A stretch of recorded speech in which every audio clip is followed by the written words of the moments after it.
This is Janus Dispatch, Architecture over Narrative. Today's topic, the United Nations of Liquidity, and why the XRP Ledger is not a failed decentralization. It is a pre-institutional one.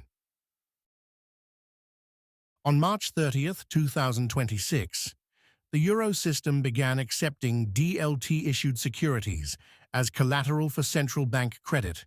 6 weeks later, on May 12th, the Bank for International Settlements handed its top governance roles to the central bank governors of Italy, Brazil, Australia, and Japan. In between, McKinsey put a clock on the decade. If one of the competing coalitions closes the interoperability gap between tokenized money systems during 2026, near-instant commercial bank money stops being a pilot and becomes the rail, set against the $4 trillion a year already moving through tokenized deposit infrastructure. The institutions that run global settlement have stopped asking whether value moves on-chain. They are fighting over whose chain it moves on. 2 of those 4 economies already sit close to the rails in contention. Brazil, where Ripple's settlement infrastructure is live on the XRP Ledger, and Japan, where SBI is a premier member and super validator inside the rival Canton consortium. The appointments are not about the XRP Ledger. They mark who now sets the agenda for the system it is trying to join. The contenders are not equivalent. The institutional frontrunner is Canton, built by Digital Asset, run by a consortium that already includes DTCC, BNY, Goldman Sachs, and Franklin Templeton, a permissioned network governed by the institutions that use it. Against it stands the Federation model, Cosmos, and its IBC messaging protocol. Sovereign chains joined by neutral messaging with no shared settlement asset underneath. The XRP Ledger belongs to neither camp, which is why almost everyone files it under the wrong heading. It gets called a decentralized network that failed to decentralize. It is something stranger, and the strangeness is the entire point. Every settlement layer has a constituency. The question is who you have agreed to count and whether you knew you were voting. Bitcoin's constituency is its miners, paid in newly issued coin and fees. Ethereum's is its validators, paid in staked yield and tips. Both root economic reward to the people who keep the lights on. The door is open in principle and paid for in practice. The XRP Ledger does not work this way. And reading why is the fastest route to seeing which of those architectures can actually become neutral global infrastructure and which only looks like it can. This is the claim I will defend. The XRP Ledger is not a failed decentralization, but a pre-institutional one. Its architecture, 80% amendment consensus over a curated validator set, is the embryonic form of a multilateral governance body for global settlement. It looks fragile because its constituents have not arrived. The seats have been built. Most of them are empty. Whether that reading survives, the strongest objections is what the rest of this essay tests, and I will name at the close the conditions under which it is simply wrong. Act 1. Who governs today? Begin with the mechanism, because the mechanism does most of the work. Amendments to the XRP Ledger, changes to the protocol, require 80% of the validator set to vote in favor, sustained over a 2-week window before they activate. A single validator opposed is irrelevant. A fifth of the set opposed is enough to block any change. The threshold is not a policy decision the foundation can override. It is the protocol's own immune system. As of June 2026, the default list carries roughly 3 dozen validators. The XRP Ledger Foundation's published list sets a consensus quorum of 28, which is 80% of a 35-name list. The supermajority is not a slogan. It is a hard-coded integer. The validator set itself is governed by unique node lists. A node operator does not have to trust every other node on the network. She trusts a list, and the list trusts the validators on it. The default list is published by Ripple and the XRP Ledger Foundation, and any operator who subscribes to it is, in effect, delegating their consensus participation to that list. Other publishers exist. In practice, the default list is what most of the network runs on. Transaction costs are burned, not routed to validators. The door is open, in principle. Entry is by invitation. The Ledger's architect, David Schwartz, has framed this absence of reward as a design choice rather than an omission. The best incentive is no incentive, on the logic that a validator with nothing to extract has nothing to collude over. That claim is the hinge this essay turns on, and it deserves both the strongest attack and a better defense than its author gives it. Who sits on the list today is the part rarely examined in the same breath as the mechanism it controls. Universities, technology companies, independent engineers, a handful of operators with no obvious commercial exposure to the chain's continued operation. They run validators because they care about distributed systems, because their research benefits from the access, because the foundation asked them, because the cost of running one is low. None of them are paid in XRP for doing the work. The transaction cost burn, the closest thing to a fee market, flows into the void, not into their pockets. The framing this produces in public conversation is incoherent. The ledger is described as decentralized because no single party controls more than a few validators. It is simultaneously described as centralized because the foundation curates the list. Both descriptions are technically true, and neither captures the actual position, which is that the network is governed by a small council of unpaid constituents whose terms of service are mostly intrinsic. That is not a description of either centralization or decentralization. It is a description of a club. The vocabulary fails because we keep trying to read the XRP ledger through the Bitcoin lens, an open mining set with paid incentives that anyone can compete for. It is something else. The right comparison is not Bitcoin. The right comparison is a treaty body. Its members are not in it for the per-block reward. They are in it because the existence of the body matters to them. The question this raises, and that the rest of this essay answers, is whether that arrangement is structurally fragile, or whether it is the early form of something we do not yet have a name for. Act 2. The Fragility Problem. The standard critique of this governance model arrives quickly and lands with force. It deserves to be stated in its strongest form before any rebuttal. The critique runs as follows. A network with no payment to its validators has no sustainable validator set.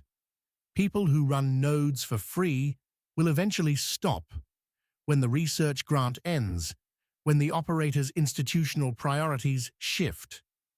There is no economic gravity holding the constituency in place.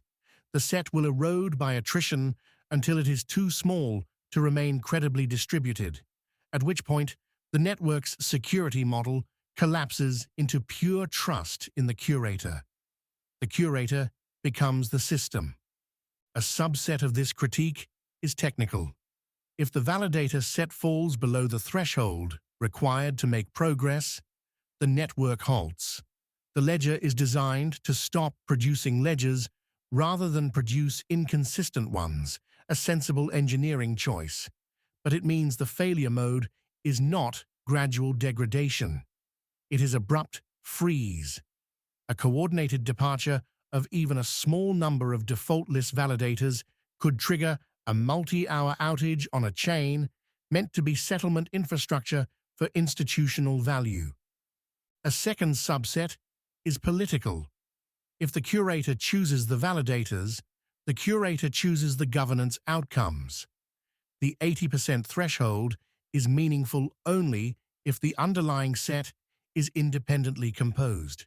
If the foundation can quietly recompose the list, then 80% of the validators agreeing reduces to the foundation agreeing. Amendment consensus becomes theater. All of this is correct as far as it goes, and it is not a small distance. The recent academic literature on decentralized value capture has begun to formalize the underlying problem. Networks that fail to route external use value to their critical incentive layer cannot demonstrate that the layer is funded, regardless of how much value the network nominally captures elsewhere. Bitcoin closes its routing problem through block reward plus fees. Ethereum closes its through staking yield. The XRP Ledger does not close its routing problem. The transaction cost is burned, and burn, whatever else it does for supply or scarcity, is not payment to the people running the validators. There is no answer to this critique within the Bitcoin and Ethereum vocabulary. If the test is whether economic value reaches the constituency, the ledger fails it. The case for this governance model cannot be that it secretly passes the test. It has to be that the test is asking the wrong question. Act 3. The institutional 80%. The wrong question is whether validators are paid. The right question is who has reason to be a validator even when they are not. Consider the United Nations. The General Assembly is not a profit center. Member states do not receive a per-vote subsidy. They pay assessed dues, send personnel, host delegations, and absorb the operational cost of participating in a body that does not, in any direct accounting sense, return cash to them. They do this because membership has strategic value: agenda setting, vote bargaining, soft power, the right to be in the room when decisions are made about systems they depend on. The constituency is sustained by the intrinsic value of belonging to it. Now ask the question this essay was written to ask. What would the XRP Ledger look like if its validator set were composed not of universities and tech companies, but of the institutions that already depend on global settlement infrastructure? Central banks, the Federal Reserve, the European Central Bank, the Bank of Japan, the People's Bank of China, the Swiss National Bank, the Bank of England, the Reserve Bank of India. Major commercial banks: Deutsche Bank, HSBC, JP Morgan, Standard Chartered. The institutions whose cross-border flows would route over any neutral settlement layer that achieves scale. Major corporate users of settlement: Amazon for supply chain payments, Google for cloud infrastructure settlement, Apple for consumer payment rails, Tesla for energy market settlement. And the existing technology stewards, Ripple and the XRP Ledger Foundation. Now ask whether any of these institutions would need to be paid to run a validator.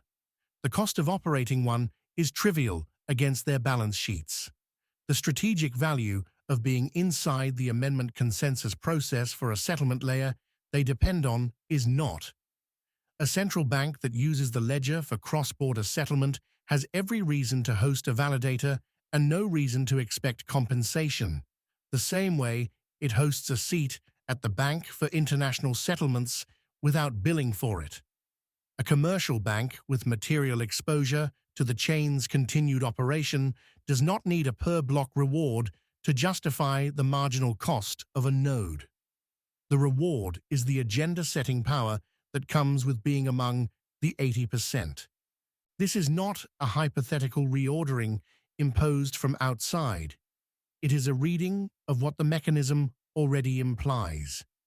The 80% amendment threshold over a curated set is not a workaround for the absence of mining incentives. It is the wrong tool if you wanted Bitcoin. It is exactly the right tool if you wanted a multilateral consensus body. The architecture has been describing this constituency the whole time. It has just been waiting for the constituency to show up. The principle that emerges is simple. Who uses the settlement layer should govern the settlement layer. The cost of governance is internalized by the user. The benefit of governance, predictability, and veto power over rules that would damage one's own operations is captured by the user. The institution that runs the validator is the institution that has to live with what the validator agrees to. That alignment, not external payment, is the sustainability mechanism. This is where the architect's slogan earns a stronger reading than he gives it. The best incentive is no incentive holds, but not only because unpaid validators have nothing to extract. It holds because payment would select for the wrong members. Pay validators and you recruit whoever wants the payment. Withhold it, and the only entities who take a seat are the ones who need the system to exist. Absence of reward is not merely a security property, it is a filter. Act 4. Amendments as treaties. If the validator set is composed of institutions with skin in the game, the meaning of the amendment process changes. Amendments are no longer technical updates pushed by core developers and rubber-stamped by a polite consensus of node operators. They become multilateral negotiations between sovereigns over the rules of a system they all use. The closest historical analog is the Bretton Woods system, and the analogy is not casual. Bretton Woods organized the post-war monetary order around a small set of dominant economies whose continued cooperation was required to keep the system functioning. Member states held veto power, not because the constitutional text granted it, but because their absence would have collapsed the system. The institutions that emerged, the IMF, the World Bank, the GATT, and the stillborn International Trade Organization, were not centralized monopolies and not decentralized commons. They were treaty bodies, governed by consensus among a constituency that was self-selecting on the basis of usage and self-disciplining on the basis of mutual exposure. Amendment consensus on the XRP Ledger is structurally the same shape. 20% of the set can block. 80% has to agree. The threshold is not majority rule. It is supermajority with veto. That is the constitutional design of every functioning multilateral organization since the Congress of Vienna. It is what you build when you want changes to be possible, but never unilateral. This has two consequences that matter for the network's future, and both run against the standard critique. The first is that stability through inertia is a feature, not a bug. A settlement layer that can be amended quickly is a settlement layer that can be hijacked quickly. The slowness critics describe as bureaucratic ossification is what makes the system credible as infrastructure. Banks do not want fast-moving settlement rails. They want rails that did the same thing yesterday as they do tomorrow, that cannot be unilaterally changed by a foundation or a single sovereign. The 2-week window and the 80% threshold purchase exactly that property. The second is that veto power above 20% prevents the system from being captured by any single bloc. If the constituency includes the Fed, the European Central Bank, the People's Bank of China, the Bank of Japan, and the largest commercial banks, no national or political faction can amend the protocol unilaterally. The United States cannot force a sanctions enforcement amendment over Chinese objection, and China cannot force a capital controls amendment over American objection. The system is constitutionally non-aligned by the same mechanism that makes the General Assembly non-aligned. No one party owns the consensus, and the cost of change is high enough that it happens only when the legitimate constituency actually wants it. Read this way: the ledger is not a chain that failed to bootstrap economic security. It is a chain that bootstrapped the wrong constituency and is waiting for the right one. The transition from 35 universities and tech companies to 35 central banks, major commercial banks, and corporate users is not an architectural change. It is a constituency change. The architecture is already correct for the destination. Act 5. The 10th Man Speaks. This essay has, until now, made the strongest version of the case. The 10th man rule requires that the strongest version be subjected to its own strongest counter. There are 5 counters that have to be taken seriously. The first is geopolitical paralysis. The same veto power that prevents capture also prevents action. The United Nations Security Council has not passed a substantive resolution on a major power conflict in decades, precisely because the design that prevents domination also prevents decision. A validator set composed of the Federal Reserve and the People's Bank of China would face exactly this dynamic at every contested amendment. In a fragmenting world, the moments when neutral settlement rails would be most valuable are precisely the moments when the constituency would be least able to agree on changes to them. The body works as long as nothing important is at stake. When something important is at stake, the body freezes. The second is bureaucratic ossification. The argument that inertia is a feature assumes the technical environment is stable enough that the protocol rarely needs to change. That assumption is currently optimistic. Cryptographic standards age and performance bottlenecks emerge. Adversarial techniques evolve faster than slow governance can answer them.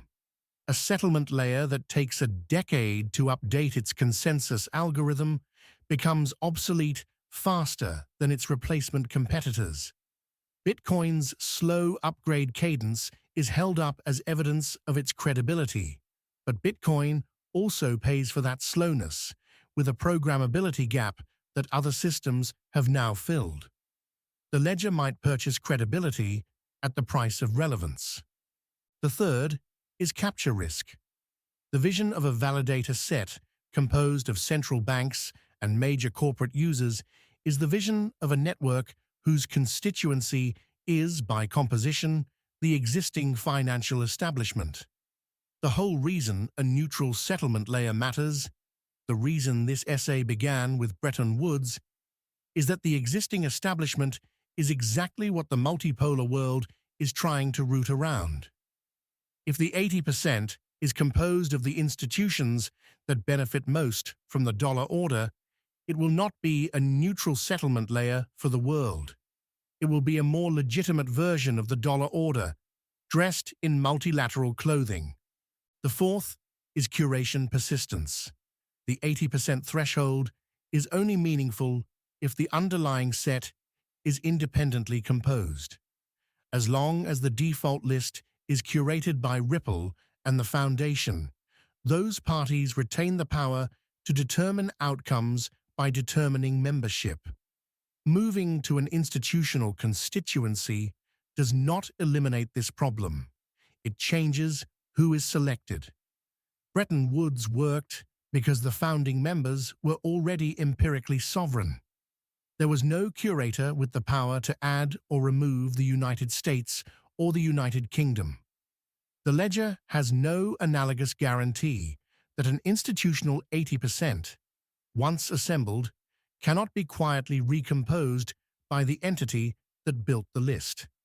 Stated without the diplomatic framing, as long as Ripple and the Foundation write the list, this is not a treaty body.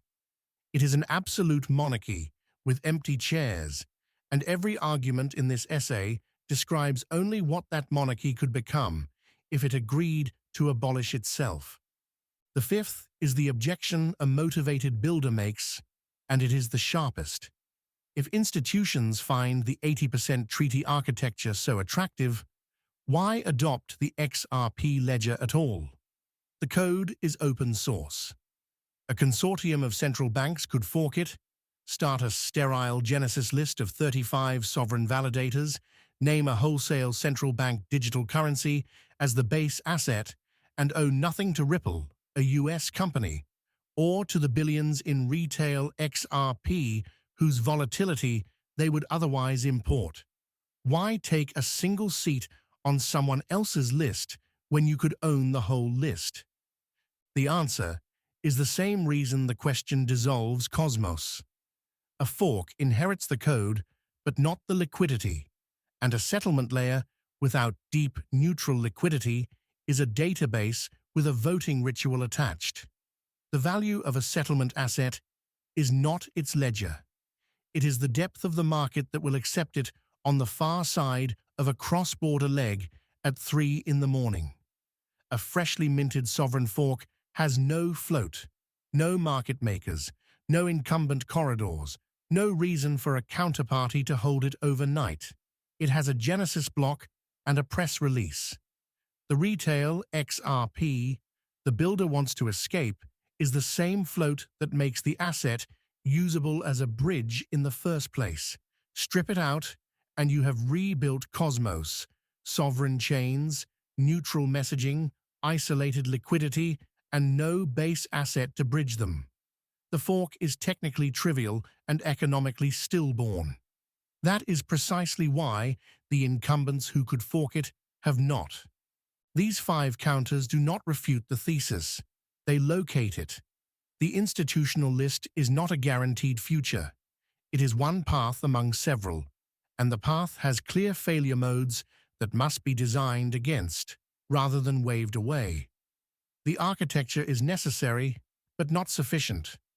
The 80% mechanism over a credible institutional constituency is a precondition for a neutral global settlement layer, but the constituency itself has to be composed in a way the architecture cannot guarantee. Getting the right set onto the list and keeping the curator's hand off it once they are there is not the protocol's work. It is governance work in the older sense: political, deliberative, slow, never finished. Act 6. When and how, not if. This essay began by saying, the empty seats are not a sign of failure. They are seats waiting to be filled. The closing question is which architecture the institutions actually arrive at, and on what timeline.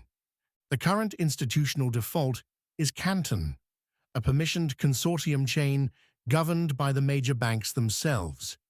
That is a legitimate answer to the interoperability question, and it carries the considerable advantage of already having institutional buy-in.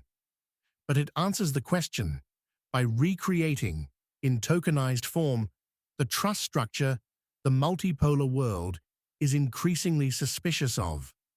A walled garden, curated by a Wall Street consortium, is functional for participants who already trust that consortium.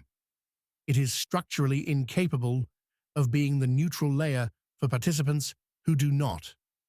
The Federation answer, represented by Cosmos and its IBC protocol, is structurally different.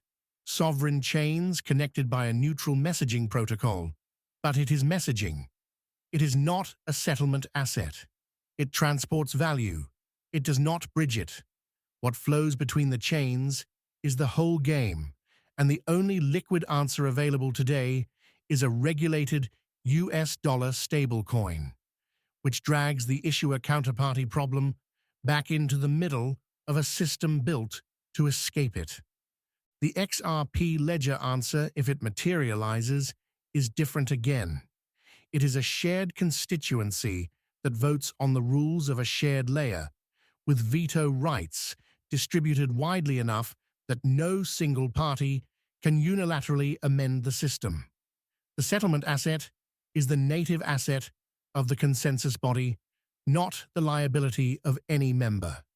The transaction cost is burned because the validators are not vendors but members, paid in standing rather than in fees.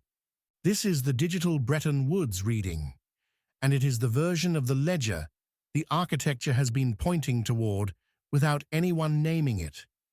The questions it raises are not technical, they are political. Who decides which central banks and corporates sit on the list? On what basis is membership granted, and on what basis revoked? How does the network reconcile the tension between needing institutional members for credibility and intrinsic constituency, and needing non-aligned actors for real multilateral neutrality? These are not problems the protocol solves. They are problems it creates space for, and the work of solving them belongs to whoever decides to take the seats. That work has not begun in any formal sense. The current curators have not, to public knowledge, proposed a transition path from the academic and enthusiast constituency to an institutional one. The institutional candidates have not, to public knowledge, requested seats. The architecture is ready, and the constituency is absent. So here is the falsification, stated plainly enough to hold me to it.